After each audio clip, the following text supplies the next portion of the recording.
We're talking about the man. We're talking about the portion, the amount of man that you eat, and how there was a single portion that's sufficed for everybody. And we explained that that's because there are two kinds of nutrition. There's the kind of nutrition that just keeps you alive, and there's the kind of nutrition that is a personal eating plan that gives you specific nutrients for certain parts of the body or for certain things that you need to be able to do.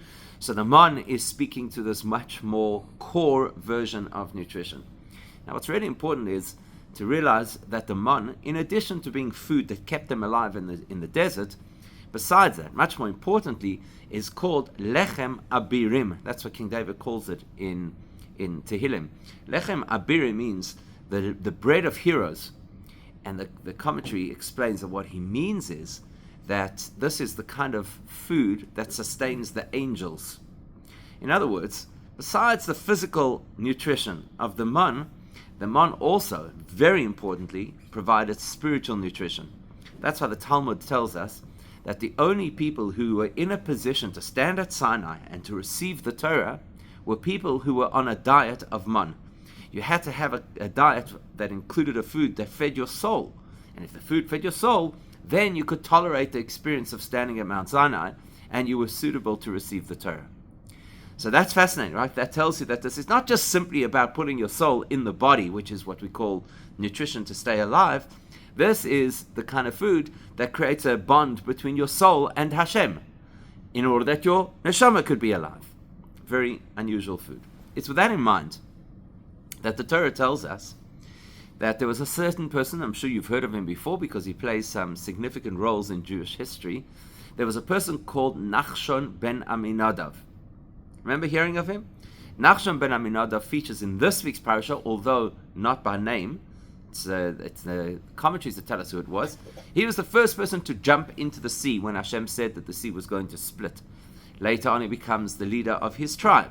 So he plays important roles. And we're told that Nachshon ben Aminadav, whenever there was man to be had, because remember the Torah says the person who collected more landed up with the same amount, and the person who collected less landed up with the same amount. So the Gemara says, you know who collected more? Nachshon ben Aminadav. When it was time to collect the man, he tried to get as much man as he possibly could, and then had the surprise of, oh well, it's still the same amount no matter how much you gather. And the reason that he tried to gather so much man is because he appreciated how potent the spirituality of this food was. He wasn't interested in how much you have to eat. It didn't bother him. He wasn't that kind of person. But if this is the food of the angels, and this is a food that nourishes your soul, then he wanted to have as much as possible.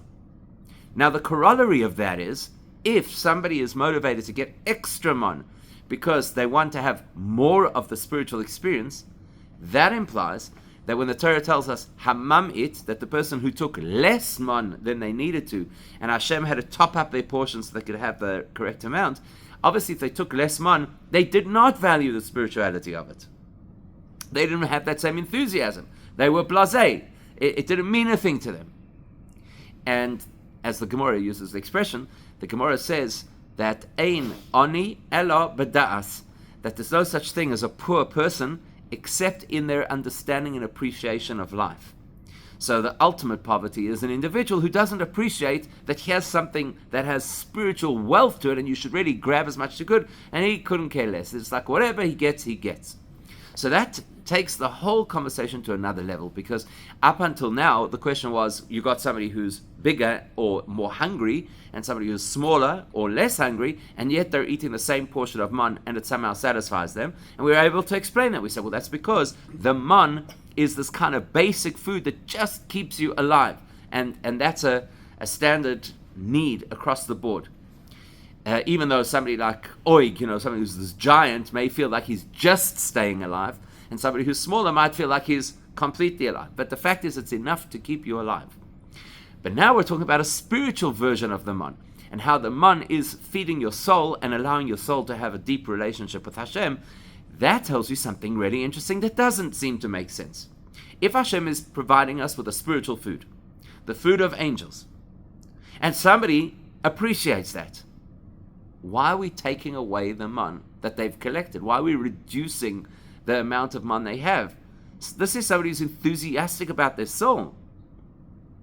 And I guess you could ask the question in reverse, although it's not as strong a question, and that is, if somebody isn't motivated and isn't appreciative of the food of the soul, why are we now kind of stopping them and saying, well, you got to have some more?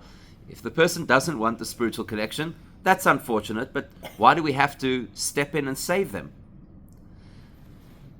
So the answer to the one is the answer to the other. In other words, the answer to how you could have a single amount of mon that satisfies every body mass, in the same way, you have the same principle about how a single type of mon can satisfy every soul. Because in the soul's relationship with Hashem, there are the same two categories that we identified in the body's relationship to the soul. We said that there is a type of nutrition that a person needs in order to keep their soul in their body, or to say it differently, to keep them alive. And that's a standardized amount of food across the board.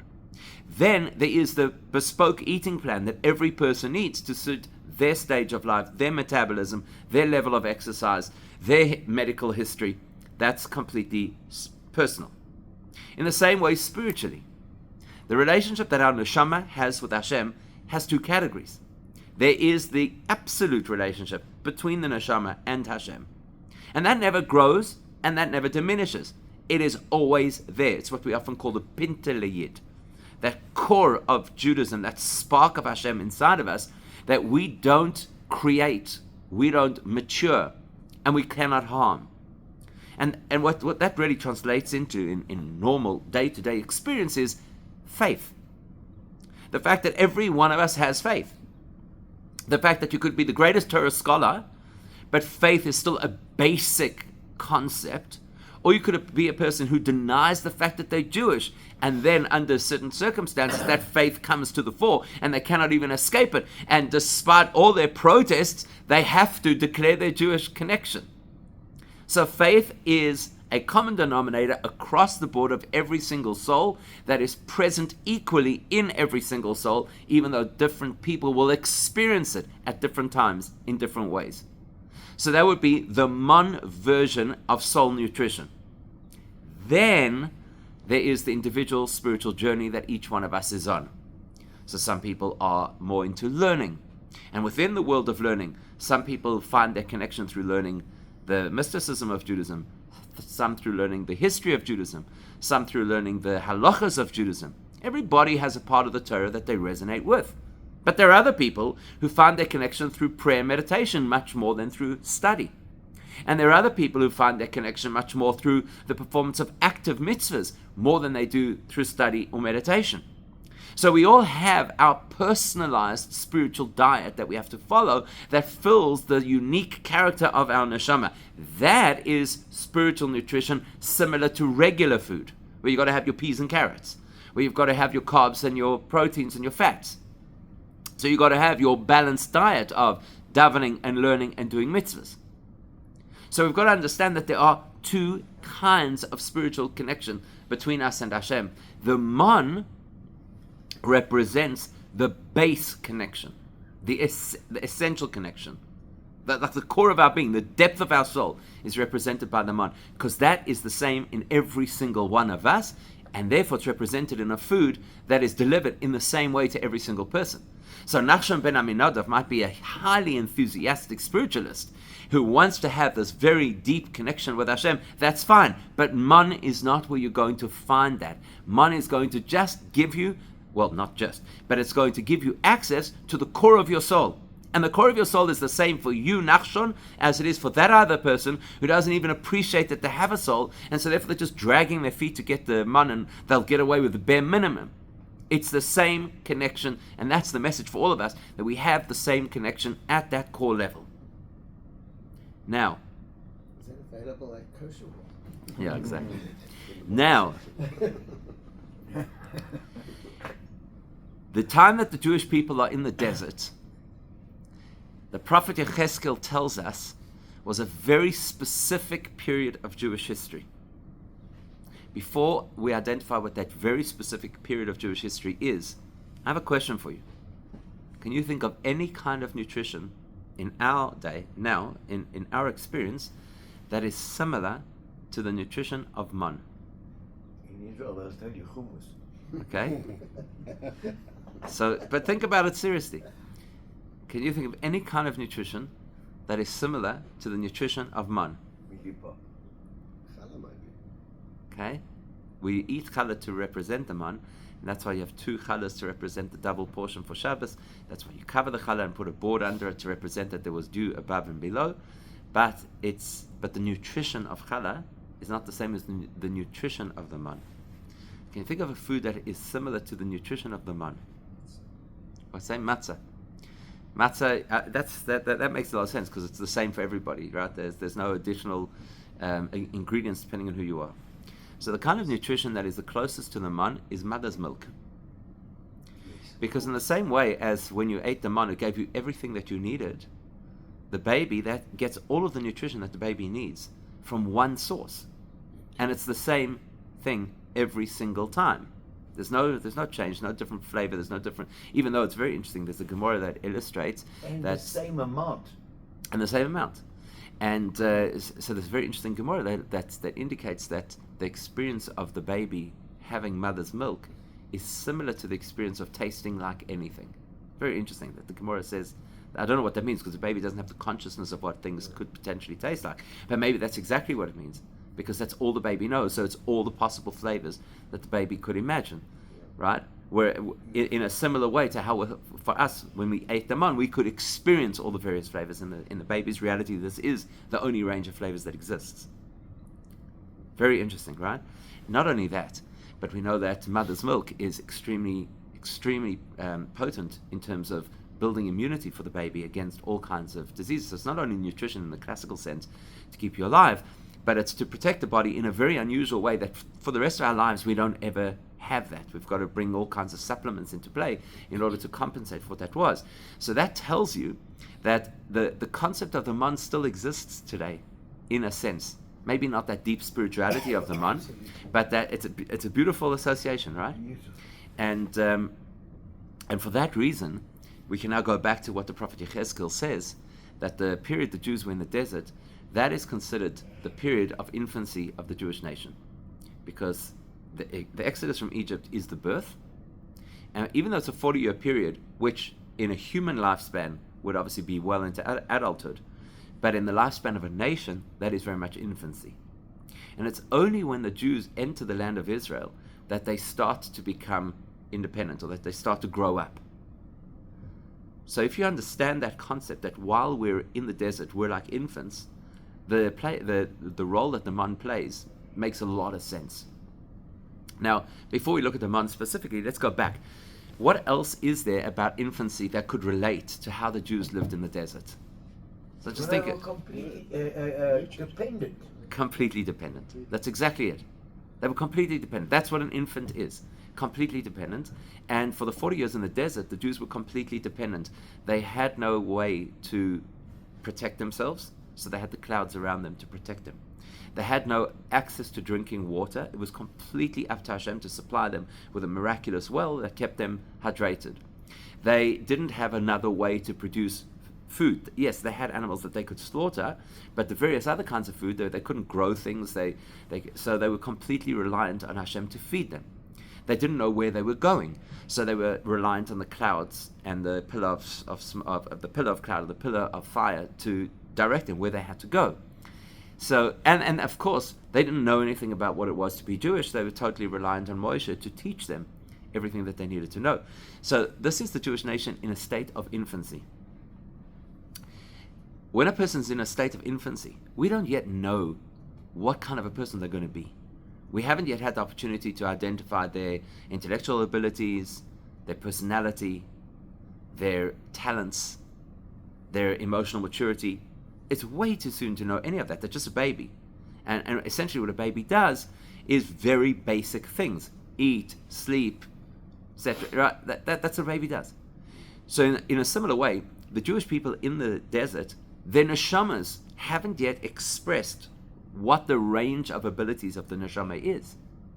So all you've got operating at that point in the desert is the very basic level of the neshama, which is the part of the neshama that the man feeds. So that explains not only why they ate man for the 40 years in the desert, but that explains to us that the man that they ate was the omer version of the man. What's the omer? It's a single amount. It's an absolute quantity. In other words, it's not a quantity that we say is comprised of X kind of components. It's just a blank component, a blank quantity, to speak about the fact that at this stage of their development, they are building faith. That's what's happening. So from when the Jews leave Egypt until they get to the land of Israel, they are not operating yet on their own steam. They're operating completely on Hashem's guidance. That's why later on in the Torah, Moshe uses the expression that him caring for the Jewish people is like a mother caring for her suckling baby. Because that's exactly the kind of state that the Jewish people were in then. That's why they have all these hiccups along the way, because they're developing faith. It's only as a result of this experience that we have faith ingrained within us. But they're kind of developing faith. And so the man is the right food for the people at that time in its singular form, in its single dose, because that's what speaks to the faith dimension of your neshama. So that's what the Torah is telling us in the parasha tomorrow. It's going to tell us all about the details of how the man operated in that context. After it finishes that entire story, it will summarize. This process went on for 40 years. They ate the man in the desert for 40 years, implying that what I'm about to tell you next is going to be relevant when those 40 years are over and they enter the next stage of development. Because that's what it says. That's what they ate. Ad boyom al eretz neishaves. This is what they ate until they arrived in a settlement, until they arrived in the promised land. Now, when they got into Israel, the minute they crossed the Jordan River, all of that care ceased. No more clouds to protect them, no more man falling out of the sky, no more miraculous well, etc. They know how to fend for themselves. So that's the next stage. This is the stage of the child starting to have to learn how to take some personal responsibility. And it's at that time that you start to differentiate. This child is good at that, and that child is, this one is athletic, and that one is academic, and this one is autistic.